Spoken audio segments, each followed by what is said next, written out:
Kumamay ka muna ng dalawang tao. Sabihin mo, the name of Jesus will be glorified today. Through you. Amen? Sige po, tayong lahat ay makakaupo na. Fasten your seatbelt. Amen? Lilipad tayo. Hallelujah. So how is your weekdays? I believe you are blessed. Sige nga, lahat ng blessed, pumalakpak nga ng malakas.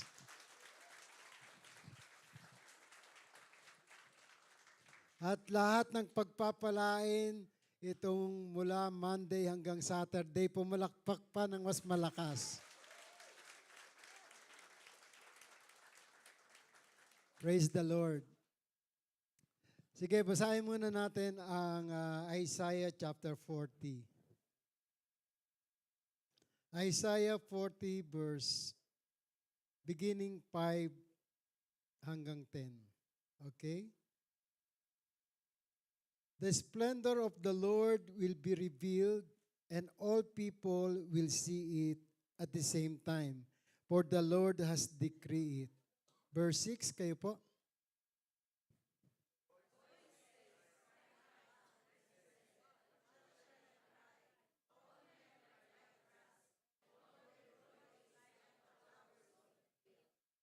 Verse 6, a voice says, verse 7, the grass dries up, the flowers wither, when the wind sent by the Lord blows on them. Surely humanity is like grass. Verse 8,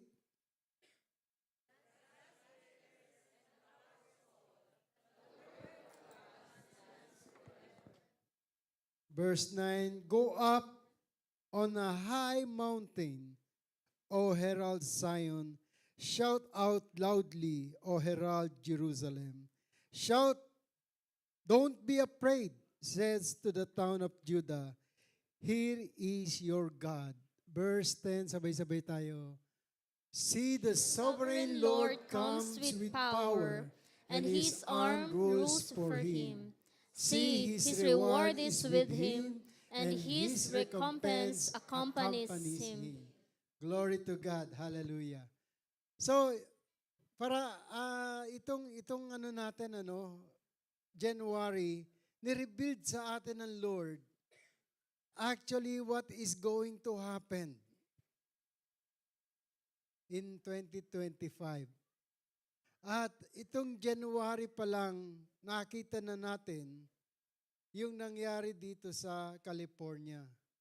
Amen? Kung babasahin uli natin itong verse 1, sabi rito sa verse 1 ng Isaiah 40, comfort, comfort, my people, says your God.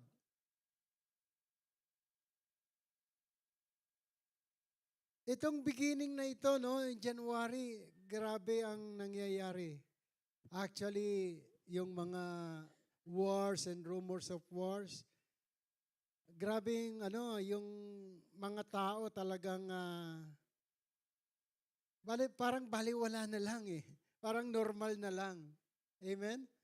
May mga threat, may mga sa mga bansa, but the thing is, parang normal na lang sa atin yung mga balita. Amen? Yung bang tatang na yan nangyayari yan nakasulat na yan. But the truth is, there is a very significant sa prophecy ni Jesus Christ about Matthew chapter 24. We must watch and pray actually. Sa mga nangyayari sa paligid natin, kailangan maging watchful tayo. Amen? Because we do not know when it will going to happen also to us.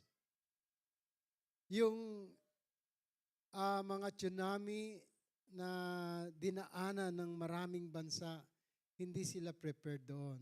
Indonesia or Japan during that time. Yung mga lindol, at mga earthquakes na dinaanan ng iba-iba ring bansa, maraming namatay, maraming nasirang mga tahanan. They are not yet prepared for that. Now, this year, God is telling me to prepare. Let the people tell them to prepare because time has come.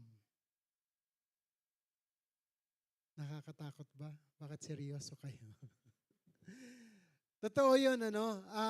Yan ang nire-reveal sa akin ng Lord. This 2025, you need to prepare. Lord, for me ba? No. Tell to everyone to watch and pray and be prepared because the time has come. Revelation of God has come. Sino ba nag-reveal nito? Walang iba kundi si Jesus Christ Himself in Matthew chapter 24. Kung titingnan niyo Matthew 24, you will see what is happening right now all over the world. Kaya naman sabi ko, Lord, matatakot ba ako? No. Huwag kang matakot kasi sabihin mo sa mga tao, huwag silang matakot sa tao o sa mga mangyayari sa mundo. Ba't matakot sila sa salita ng Diyos? Kapag natakot ka sa salita ng Diyos, sabi ng Bible, the fear of God is the beginning of wisdom. Itutuwid ka niya kung nasa liko ka. Itataas ka niya kung mababa ka. At kung mataas ka, papantay ka niya sa mga mabababa. And this happened. Ito lang January, di ba? Yung mga homeless na nakita ko sa Hollywood nung nandun ako, 2013 yata yun, nagpunta ako roon. No, may mga homeless na. And until now, nung magpunta ako ng LA at saka sa Canada, marami ring homeless na nakita ko. Sabi ko, kala ko, ito yung dream land na lahat ng tao sa mundo gusto pumunta roon. But when they come there, when they are already there, andun yung hirap. Pag wala talagang preparation, maghihirap ka. Amen?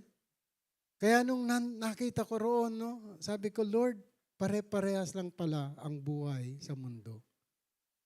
Sabihin mo sa katabi mo, mapalad ka, nandito ka sa UAE. You are blessed because you are in Dubai. May security, no? May doon sa sa Amerika, simple lang basagin yung sasakyan. Kahit ano pa ang tatak na sasakyan na yan. I was there, no? Lexus. Kumain lang kami, nag-birthday. Yung nag-invite sa akin, paglabas namin, yung salamin sa likod ng Lexus, basag. Sabi ko, grabe rito pala. Nakakatakot. So, walang safe place kundi sa presence ng Lord. Amen? Kaya wag kayong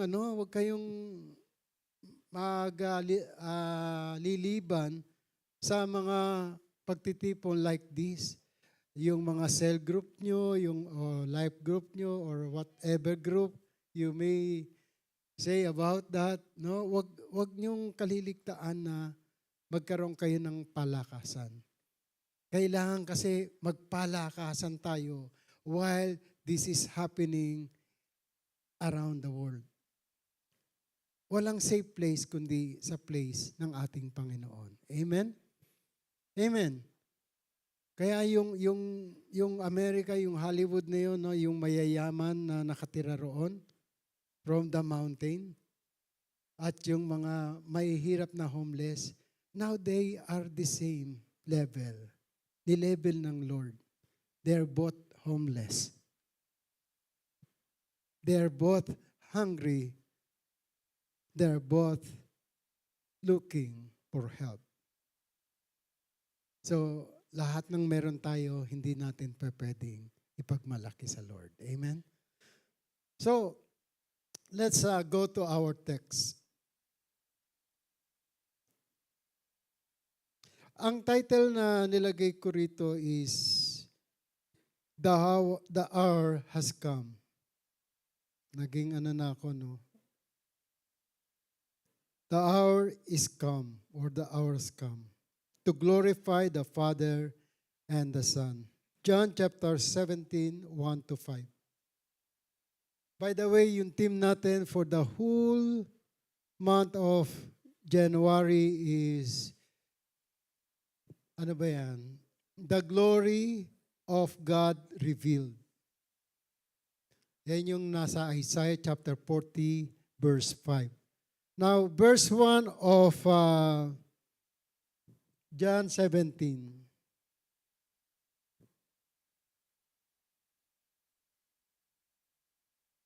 Forward ko nga na, hindi ko na forward pala ito sa ano. Sorry ah.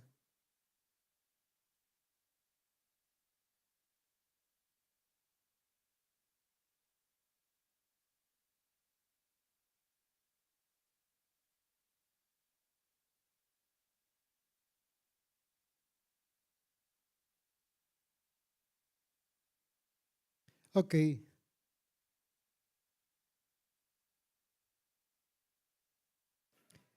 How the glory of God revealed to man. Paano ni-reveal ng Diyos ang glory niya sa tao? By sending His one and only begotten Son. John 3:16, for God so loved the world. Sabihin mo sa katabi mo, mahal na mahal ka ng Diyos. Kahit ganyan ka, kaya pang baguhin yan. Amen? Ang binabago ng Lord, hindi yung, hindi yung face mo. Amen? Ang binabago ng Lord, mababago yung face na yan dahil babaguhin ang puso mo. Kahit ano pang kasalanan merong nagawa mo, kayang baguhin ng Lord yan. Kaya naman, He gave His only begotten Son that whosoever believe in Him should not perish but have an everlasting life. Now, it was revealed through the Word of God.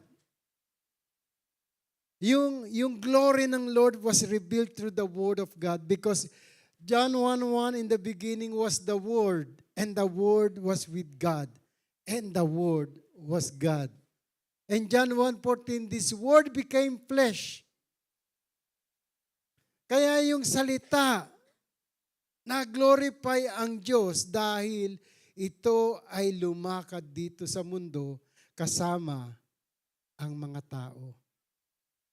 Pero hindi siya nakilala eh.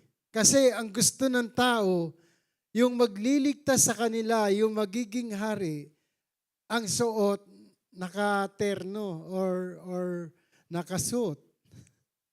No, yung mga panahon na yon, ang tinitingnan nila manggagaling sa linya ng mga hari. But the Lord Jesus Christ came and was was born in the manger. Yung bang napaka-low, napaka humble beginning, no? Siya ay ipinanganak sa sabsaban. Imagine niyo yung katawan ng baby. Tapos ang higaan ni Deami. No? Buti rito, Surotsky lang yung tutusok sa inyo. Pero doon, ang tutusok yung talagang mga dayami, At hindi mo alam, baka may kuto pa yun ng, yung sa manok? Anong tawag doon? Mga hanip? Hanip ba? Yung mga, lalo na sensitive yung skin ng bata, di ba? Sabihin mo sa katabi mo, katulad ng skin mo yun, sensitive. Ganoon ka-humble si Jesus Christ pinanganak. Hari ng mga hari, anak ng Diyos. Pero from the humble beginning, nandoon siya. Kaya yung revelation ng Lord, hindi alam ng mga tao during His time na siya na yung magliligtas. Kaya ang revelation niya, no, it was revealed through the words. At yung time frame, bago niya in-spread yung gospel, no? After yung 12 years, kausap na ng mga Pariseo and Sadducees si Jesus Christ. And they were amazed about Jesus. 12 years old. Pero during that time, hindi pa yon ang oras para i-reveal kung sino siya. Amen. Ano nang ang revelation? Revelation ng kanyang word noong siya ay mag-30 years old. When Jesus Christ become 30 years old, doon pa lamang nagsimula ang revelation ng Diyos. Paano niya ni-reveal? Tinuruan niya ang 12 disciples about the kingdom of God. The first word ng kanyang revelation is, repent, for the kingdom of God is at hand. Yan din ang sinabi ni John the Baptist. Repent, for the kingdom of God is at hand. Bakit ganun ang ni John the Baptist? Kasi siya yung way. No? Tingnan natin yung Matthew. Yung binasa natin last time, Matthew chapter 5.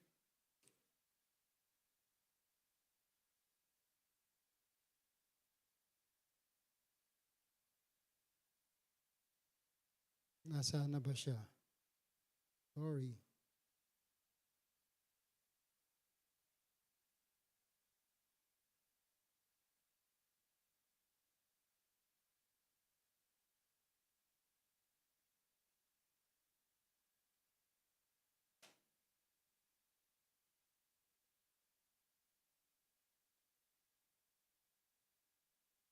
Okay, yung Matthew chapter, is it chapter 1? Sorry, ah.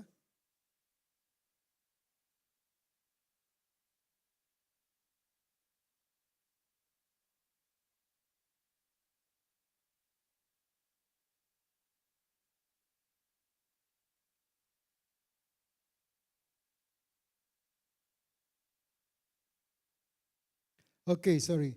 Matthew chapter 2 verse 18. Fulfillment of Jeremiah, yung chapter 40, no? Sabi rito, verse 18, a voice was heard in Ramah, weeping and loud wailing. Rachel weeping for her children, and she did not want to be comforted because they were gone. And then I think it is in chapter 3. Sabi rito sa verse 2, when John the Baptist came into the wilderness of Judea, proclaiming, repent, for the kingdom of heaven is near. For he is the one whom Isaiah chapter 40, no, had spoken, the voice of one shouting in the wilderness, prepare the way for the Lord, make His path straight. And this is what happened recently. God is preparing the way again to us so that we may be able to prepare ourselves for the second coming of our Lord Jesus Christ. Yung matataas, binababa niya. Yung mabababa, inaangat niya. So that the road will be flat. Yung mga liko-liko, tinutuwid, yung mga bako-bako, tinatakpan, para tayong lahat ay makadaan sa truth. Kaya sabi ni Jesus Christ, John 14:6, I am the way, I am the truth, I am the life. No one comes to the Father except through me. Remember, my dear brothers and sisters, the second coming of the Lord is no longer a sacrifice of God. Tapos na eh. Sabi niya, it is finished eh. The second coming of our Lord is for us to be judged. Ano ba ang ginawa mo o ginagawa mo dito sa lupa? Are you prepared? Are you ready? That's why yung word ni John the Baptist is for you to be prepared. And the same na sinabi ni Jesus Christ, repent for the kingdom of God is at hand. Same word. Bago dumating si Jesus Christ mag-preach, and then when Jesus Christ is preaching, it is for us all to do the same. Ano ba yan? Repentant na yan. Kasi alam lang natin, no? Lord, patawarin mo ako. Nagkasala ako. And then, tomorrow, the same sin that you are going to do. The same mistake you're going to do. Para bang ano na lang, nagkatay ka ng tupa or you killed, yung goat, nagpadugo ka. Lahat ng kasalanan mo for the year 2024 and the rest, pinatawad na ng Lord. That is atonement. And then, 2025, masaya ka na naman, happy ka na naman, gagawa ka na naman ng mga ginawa mo. Mistake, same mistake on 2024. Sabi mo sa katabi mo, hindi na, oh. Hindi na po. Yung iba naman, okay lang po. Amen? Don't do the same mistake that you have done on the past. At wag mo na rin balik-balikan o hilahin pa sa 2025 ang lahat ng mistake mo sa 2024. Hindi mo na kayang baguhin kung ano yung nagawa mo last year. Ang kaya mong baguhin at i-prepare yung magagawa mo when Jesus Christ returned. And you can go to Him face to face. Amen? Kasi there is no use of the Word. There is no power of the Word if the Word will not become flesh. Kung hindi niya i-crucify ang sarili niya, walang Holy Spirit na pupunta sa iyo. The same thing, we need to crucify ourselves. That's why the next thing to glorify God, no, is to reveal. He was revealed through the power of the Son over all flesh. Verse 3. Lagay mo nga yung 17 verse 3 ng John ba ang natin? Luke. Luke 17 verse 3. Basahin nyo. Want to go. So watch yourselves. If your brother's sins, rebuke him, and he repents, forgive him. John 17 verse 3.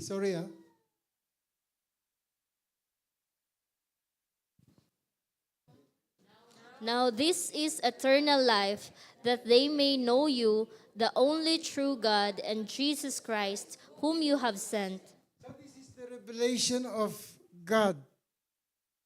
Now this is eternal life, that they may know you, the only true God and Jesus Christ whom you have sent. So Jesus Christ was sent by God through His words. And the reason why He was sent for us to have eternity, eternal life. Ganun na lang ang pag-ibig ng Diyos. Hindi dito ang buhay. You will enjoy life here if you have Jesus Christ inside you. The Word that became flesh. Kaya si Jesus Christ, kahit anong hirap ng flesh, masaya siya. Because His food is to do the will of the one who sent Him. Sino ba nag-send sa Kanya? This is eternal life that they may know you. Kahit na namatay siya, kahit napako sa krus, He is revealing what God wants us to know. Yan lang ang purpose ni Jesus Christ. Ni-reveal niya ang tunay na plano at purpose ng Diyos para sa humanity. Amen?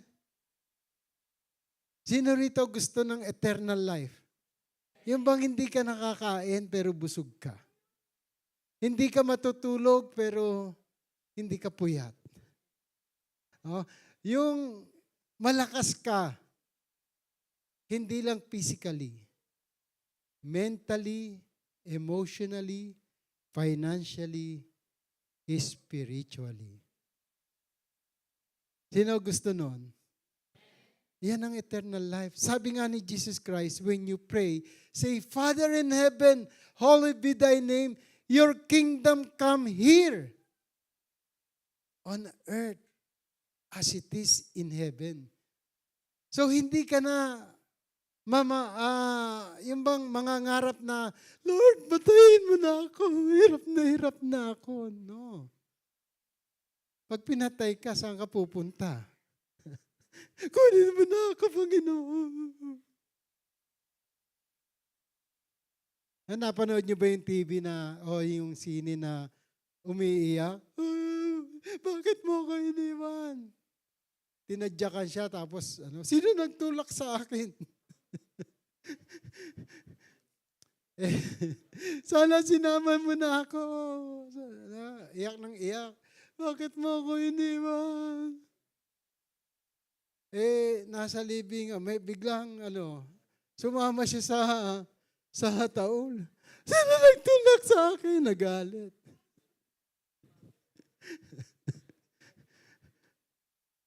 Nakakatawa, no? Gusto mo mamatay, pero ayaw mo pa rin. So, sometimes, the truth, hindi natin ma-accept. Sino rito gusto ng, langit? Ha? Sino gusto ng pumunta sa langit? Taas ang kamay. Amen, amen kayo. Ayaw yung tumaas ng kamay. That's why Jesus said, when you pray, let thy kingdom come. Pagharian tayo ng Diyos dito pa lamang sa lupa. So that when you go there, sanay ka na. Kaya si Jesus Christ naging word so that you may be able to understand what is life in heaven. Dito pa lang sa lupa. Amen? Kala nyo, nagda-dance kayo. Kumakanta kayo. That is already good.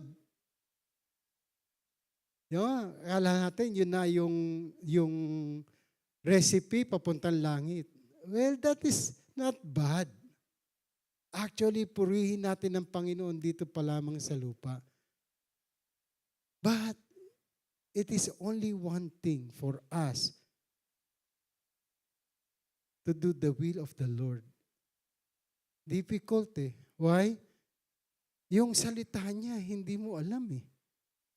How could you feed what you receive? Sabi niya, My food is to do the will of the one who sent me. Nakita ba sa Bible na nagsayaw si Jesus Christ? Kumanta siya. Sabi niya, lahat ng ginawa niya, pinagagawa ng Ama. Pero, He did not do that. Nakita ko, hinanap ko, Lord, kailan ka kumanta rito? Si David kumakanta at sumasayaw, pero Lord, nasaan yung... Di ba? Ano ginawa ni Jesus? Hindi naman siya, ayaw niya nga magpalayas ng demonyo eh.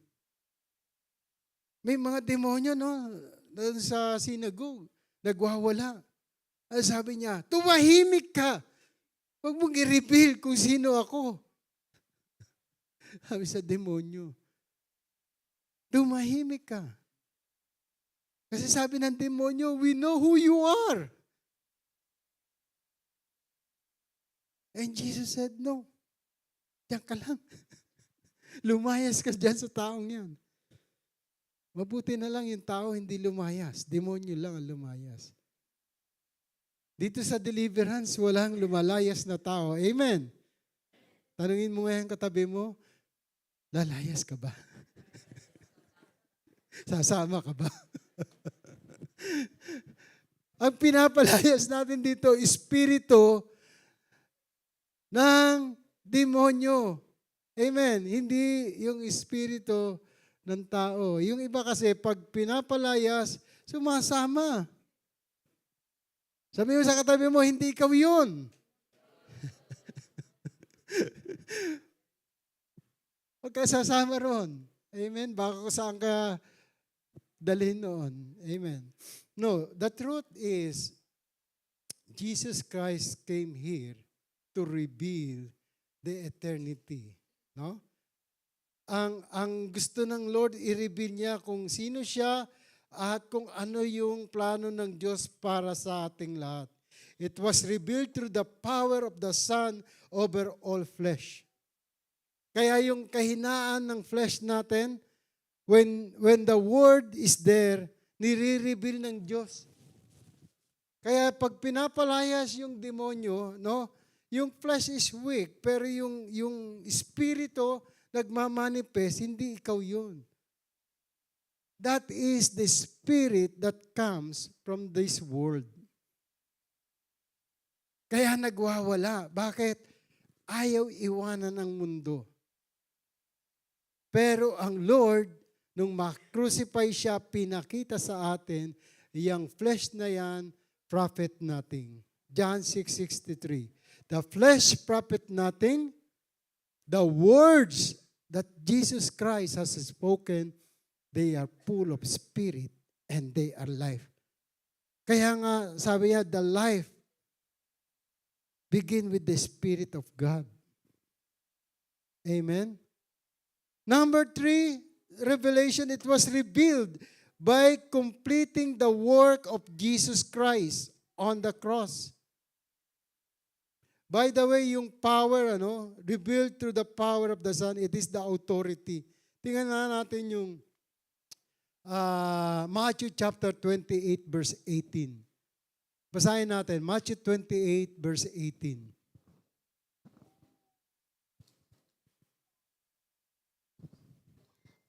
Then Jesus came to them and said, all authority in heaven and on earth has been given to me. So all the authority in heaven and earth was been given to the Son. He is representing the Father through His Word at yung Word na yon nandoon sa flesh. Therefore, the revelation of the Father was given to us. All authority in heaven and earth was given unto you. Wala na si Jesus eh. He was Spirit na. Saan na siya pupunta? Those who receive Him. John 1:12. For as many who receive Him, to those who believe in His name, He gave them the power to become children of God. Therefore, the same authority Jesus received, He has the authority that you have received inside you. Kaya nga sa 1 John 4:4, greater is He who inside you than the devil who is in this world. Why? Because you are a child of God. 1 John 4:4. Basahin nyo. 1, 2, 3. You are from God and have overcome them, because the one who is in you is greater than the one who is in the world. This is the revelation of the glory of God inside you. Amen? Kaya kung meron sakit, palayasin nyo agad.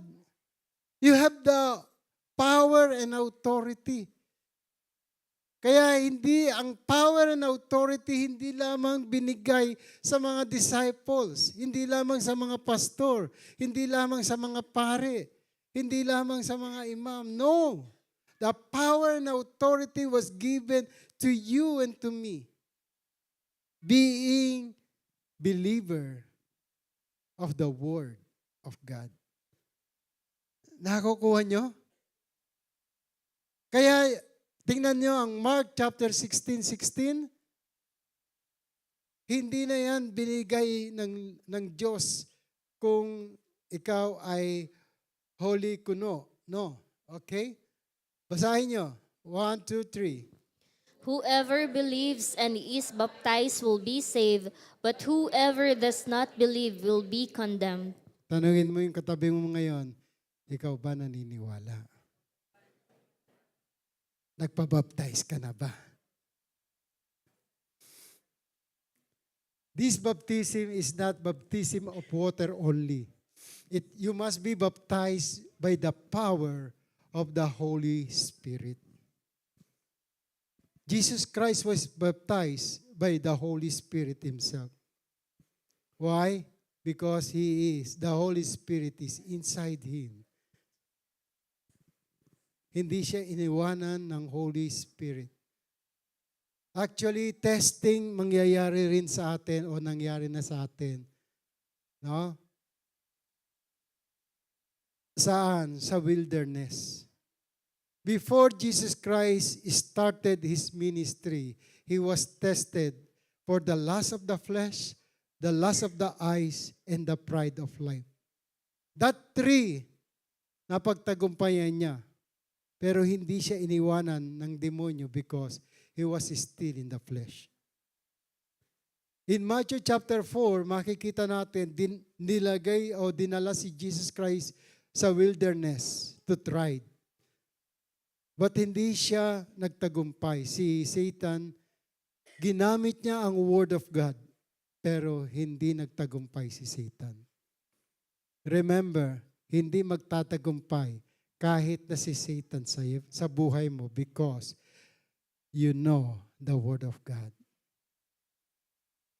Sabihin mo sa katabi mo, start na tayo. Huwag nating tulugan. Amen. Amen. Kasi pampatulog mo itong Bible eh. Pagdating ng ano. Nasa Matthew chapter 1 ka pa lang. Nag-verse 1. Sometimes, pampatulog ang Bible, ano? Word of God eh. Pero try mo.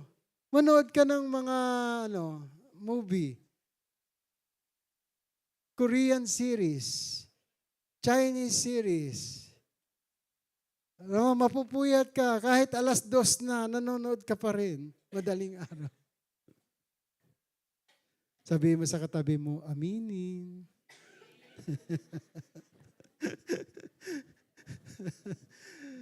Grabe, no?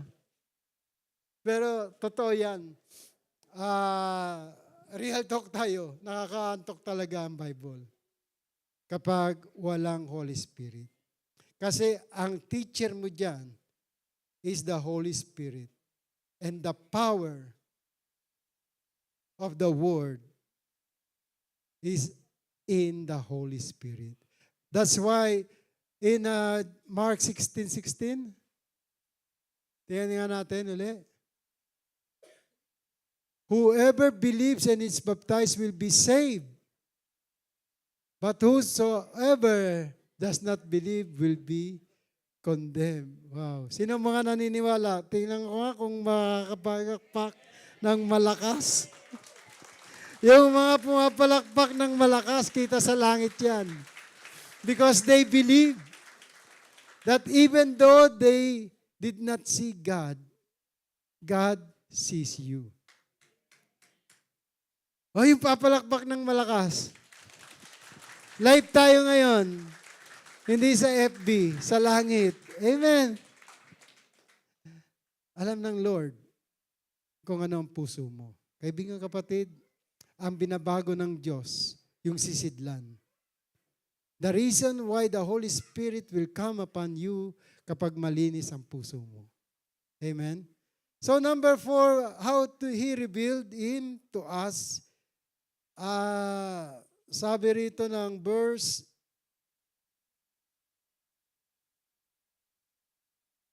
number 3 pa lang pala tayo. Verse 4. It was revealed by completing the work of Jesus Christ on the cross. Verse 4 ng John 17.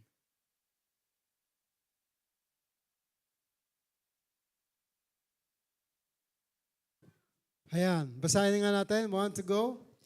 I have brought you glory on earth by completing the work you gave me to do. So, kinumpleto lang ni Jesus Christ, no? Yung pinagagawa ng Ama. Kaya sinabi niya sa John 4:34, my food is to do the will of the one who sent me and to complete it. Kaya sabi niya sa cross, it is finished, Father. Tapos na. And then He gave up His Spirit. So that same Spirit will be in you right now. Kung ano yung Spirit ng Diyos na nasa flesh ni Jesus Christ, it was already been given unto us. Amen? Tingnan mo nga yung katabi mo, may Espiritu ba ng Diyos? Tingnan mo sa mata. The eyes is the window of your soul. And the Spirit of God speaks in the tongue. For the abundance of your heart, your mouth will speak. Kung ano yung nandiyan sa puso mo, kung basura yan, basura ang ilalabas niyan. Hindi yan ang gagaling sa utak, dito sa puso. Kaya kung punong-puno ng basura ang iyong puso, punong-puno ng basura ang ilalabas niyan. Sino rito yung nagalit na? Taas nga ang kamay. Yung nagalit sa tao, taas ang kamay. Lord, nakikita mo kami. Liars go to church. Kasi kapag galit ka, hindi mo sasabihin sa kagalit mong, mahal na mahal kita. Di ba? Kaya sabi nga ng Bible, you heard from the Old Testament, thou shalt not kill. Pero sabi ni Jesus Christ, if you are angry with someone, you are already a murderer. Sino rito pumatay na? Maraming beses. Sino? Wala? Liars go to church. Kasi hindi pa pwedeng hindi ka magalit eh. Si Jesus Christ nga nagalit eh. Di ba? He got mad. Ano ginawa niya? Pinagtatapon niya lahat ng mga dumi o basura sa church, sa synagogue. Nung makita niya na merong mga money laundry ron, money money lending o money changer, pinagtatapon niya yun. Nung makita niya yung mga kalapate, hindi ko alam kung mataas o mababa ang lipad. Binuksan niya yung hawla at pinakawalan niya. Nasa Bible yun. Amen? Nagalit siya. Bakit? dinudumihan ang simbahan. But ang simbahan ngayon ay hindi na yung ginagawa ng tao. Ang simbahan, sabihin mo sa katabi mo, ikaw na. You are the church. Hindi na gagawa ng malalaki, magagandang mga, pang ano lang yun pampa-attract lang sa mga tao. Pero the truth, ang church ay ikaw. Kapag nabago na ang puso mo, ang Holy Spirit mananahan dyan, and you become the church of God. You are the temple of the Holy Spirit. Kaya nga yung word, napaka-importante. It was revealed by God, no? It was revealed by completing the work of Jesus Christ. Nung sinabi niyang it is finished, ayaw niya mag-stay sa flesh. Yung espiritu, after 3 days, no? Doon sa grave, bumalik at ni-restore yung gustong magpa-restore. Ano sabi niya kay Peter sa John chapter 20? Peter, do you love me more than this? Mas mahal mo ba ako doon sa trabaho mo? Mas mahal mo ba ako doon sa pagkain na binibigay ko sa iyo? Mas mahal mo ba ako sa mga isda na nahuhuli mo araw-araw? Do you love me more than the money that you receive? That is the testing of Jesus Christ to Peter. Do you love me more than this? Sabi ni Peter, Lord, you know me, I love you more than that. Anong prerequisite na sabi ni Jesus Christ? Kung mahal mo ko, feed my lamb. Feed my lamb. Pakainin mo yung tinanggap mo. Ano ba yung lamb? He is the sacrificial lamb of God. Sino yon? Si Jesus Christ na tinanggap mo. At nung tinanggap niya si Jesus Christ, kung papakainin mo yan, you have daily communion to Him. Kung ikaw parating nagugutom, 4 na beses kumain sa isang araw, gawin mo 5 beses pakainin si Jesus Christ. Nagugutom din yan, nauuhaw din yan sa puso mo. Amen? Ano pagkain niya? To do the will of the one who sent me and to complete it. Kaya sinabi niya sa cross, it is finished. So, yung puso natin, importante na mabubusog, hindi lamang itong tiyan. Amen? Kasi kapag tiyan nag-alboroto, hindi mo na alam kung anong iisipin mo Amen? Kaya maraming kriminal sa Pilipinas, managugutom tiyan. Hindi pinapakain ng puso. Kahit na mayaman, bakit nagiging kriminal? Tingnan nyo mga politicians. Why they are hungry to have the position? Because they are hungry for power. Sa tiyan. Sa puso, kailangan natin pakainin salita ng Diyos. Amen? Amen. Busugin mo puso mo. Sabihin mo sa katabi mo, busugin mo puso mo. Huwag yan tiyan. Lalaki yan. Amen. And the lastly, sabi, paano natin revelation ng Lord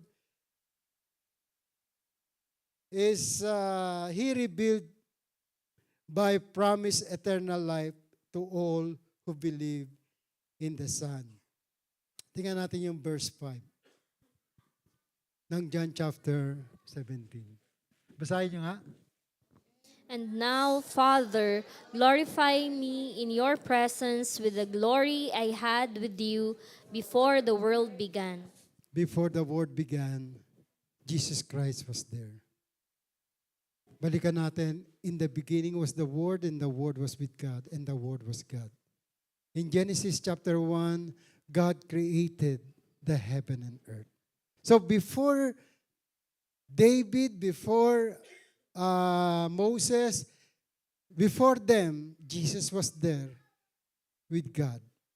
Because Jesus Christ is the Word that became flesh. Siya yung salita ng Diyos. Kaya naman, anything na sasabihin mo in accordance to the Word of God, may kapangyarihan.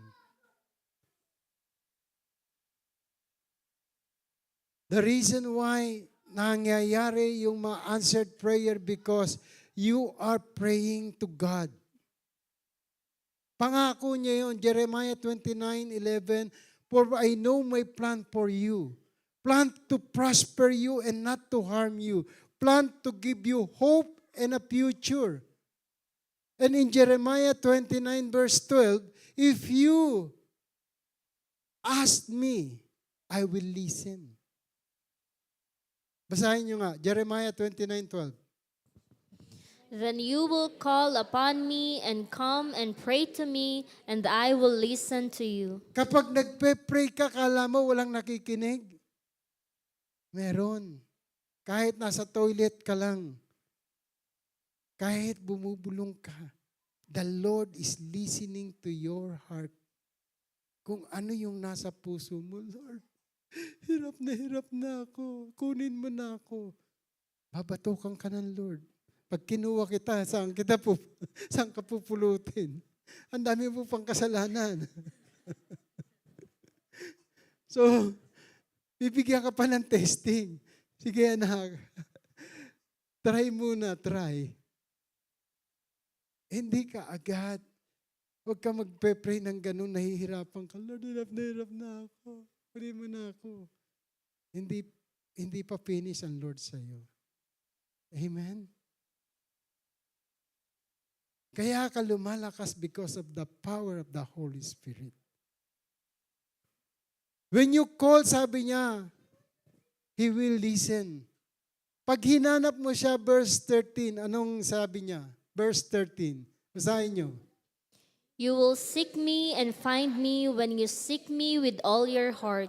With all your heart, not with all your eyes. Hindi mo makikita ang Diyos sa mata. Saan?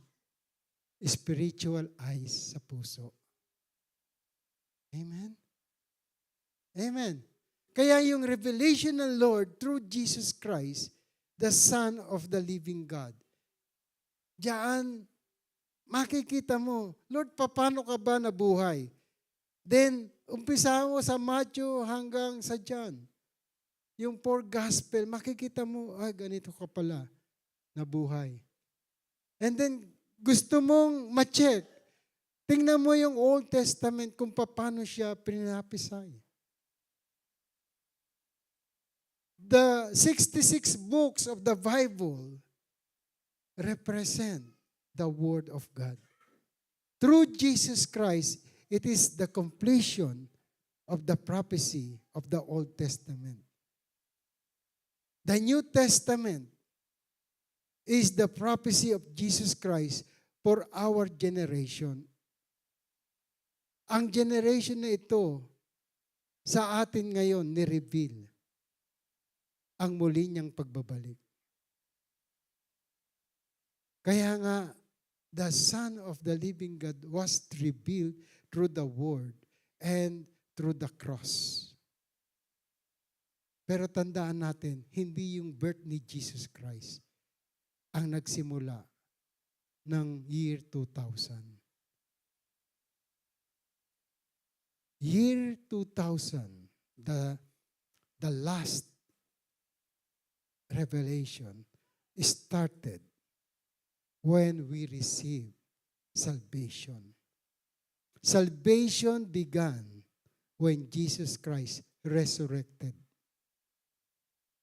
He was 33 years old on that cross when He said, "It is finished." And the finished work of Jesus Christ here on earth is the beginning of our work for ourselves because the Holy Spirit comes upon us.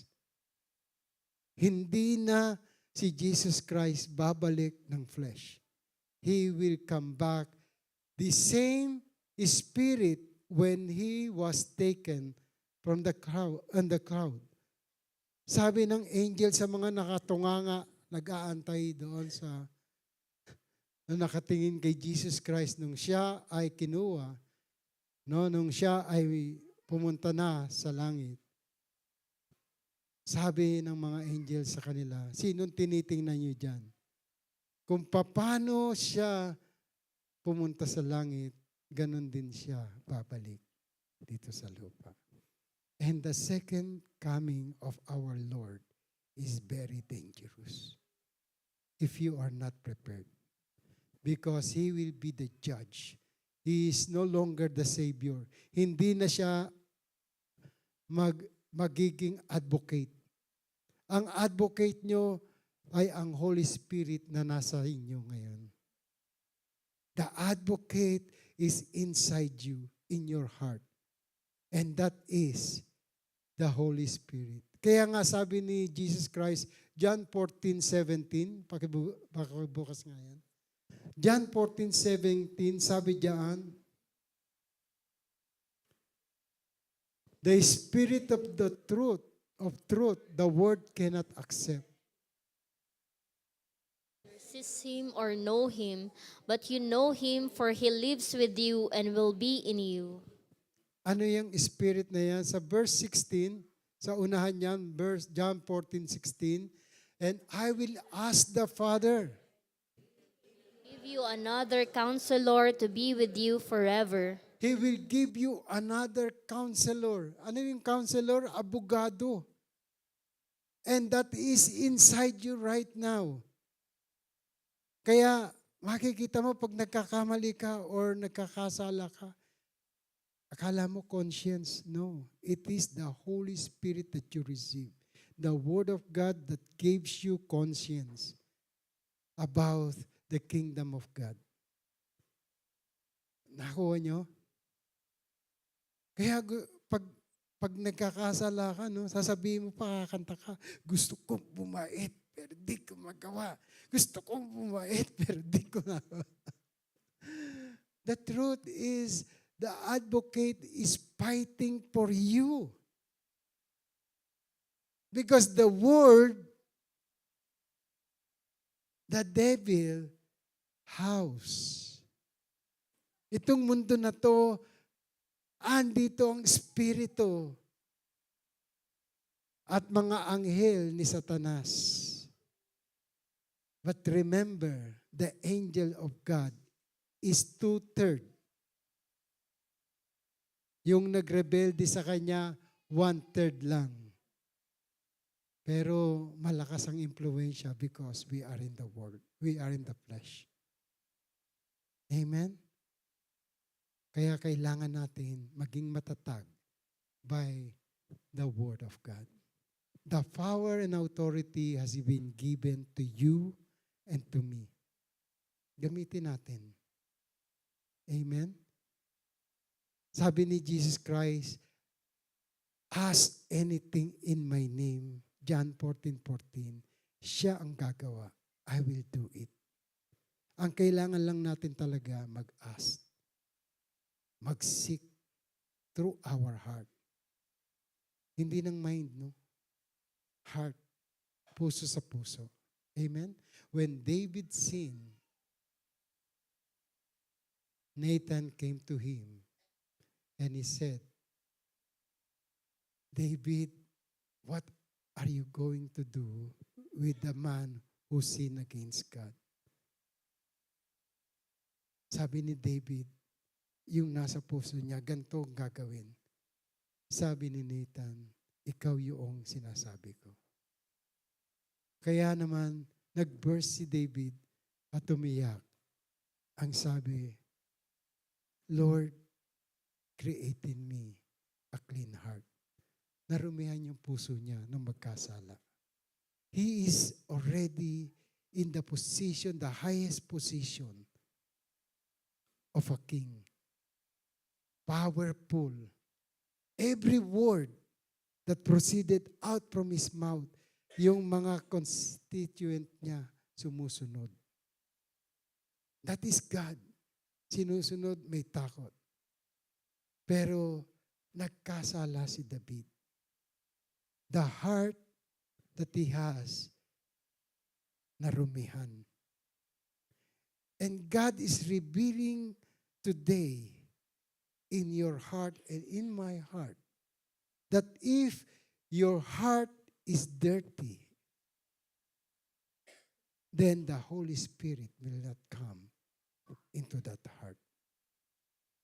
What we need to do, the revelation to accept ano man yung naging dumi ng 2024 or yung mga nakaraan pang araw, let's our heart be filled with the holiness of God.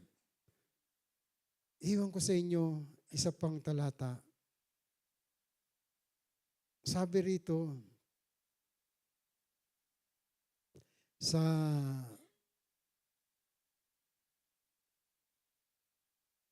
First Peter 1:16. Revelation of the Lord to me, he said, if you want really to prepare yourself, you must be holy. For the Father is holy. Sabi ng Lord, walang hindi holy nakaparoroon sa kanyang kaharian.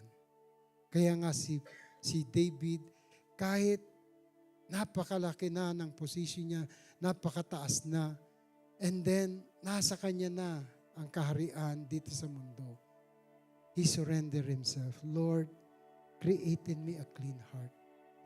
Renew the right spirit on me. Nagpa-renew siya. Bakit? Yung espiritu na meron siya ay makamundo na. Kaya siya na nagtatagumpay sa laban ay dahil sa espiritu ng Lord. Ikaw, kaibigang kapatid, kaya ka nagtatagumpay sa lahat ng pagsubok sa iyo ng mundong ito, even in your job right now, is because of the Spirit of God. I was there with you 5 years ago. Na-struggle din. Even though maganda na yung sahod, I am enjoying my salary, but there is a struggle in my heart. And when I found out that the thing that we need to clean is the heart, then the Lord gave me and told me, preach the gospel to every nation. Matthew 28, we don't have to do anything. Verse 19, go ye therefore and preach the gospel to all nations, baptizing them in the name of the Father and of the Son and of the Holy Spirit. Pinanghawakan ko yan, sabi niya, I will be with you up to the end of the age. Kaya ang Lord, hindi niya babaguhin ang kanyang sinalita at sinulat. Teaching them to obey everything, we have to know what Jesus has taught us. Hindi para malaman lang ang Bible, para maunawaan at malakaran natin kung ano ang sinabi ng Panginoon. Amen? Tayong lahat ay tumayo. Kantahan natin ang Panginoon. Let's make